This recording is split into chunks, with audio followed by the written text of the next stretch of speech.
বাচ্চাটা normally delivery হয়ে গেছে, কিন্তু আমার পেটে এখনো ব্যথা করছে, আমাকে হসপিটালে নিয়ে চলো। ভাই কাঁদে না, মা বাবা হসপিটালে গেছে। দাঁড়াও, আমি তোমার জন্য আয়রন ম্যান নিয়ে আসি।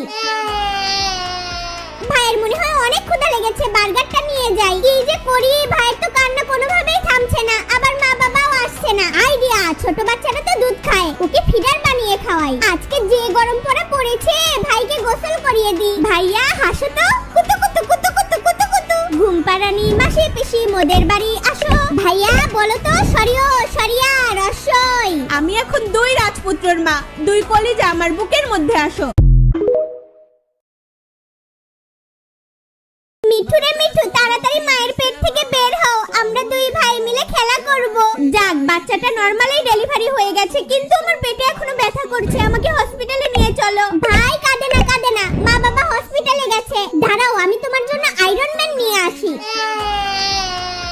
ভাইয়ের মনে হয় অনেক ক্ষুধা লেগেছে, বার্গারটা নিয়ে যাই। কি যে করি, ভাইয়ের তো কান্না কোনোভাবেই থামছে না, আবার মা বাবাও আসছে না। আইডিয়া, ছোট বাচ্চাটা তো দুধ খায়, ওকে ফিডার বানিয়ে খাওয়াই। আজকে যে গরম পড়েছে, ভাইকে গোসল করিয়ে দিই। ভাইয়া হাসো তো, কুতু কুতু কুতু কুতু কুতু কুতু। ঘুম পাড়ানি মাসি পিসি মোদের বাড়ি আসো। ভাইয়া বলো তো, সরিয়া রসই। আমি এখন দুই রাজপুত্রর মা, দুই কলিজা আমার বুকের মধ্যে আসো।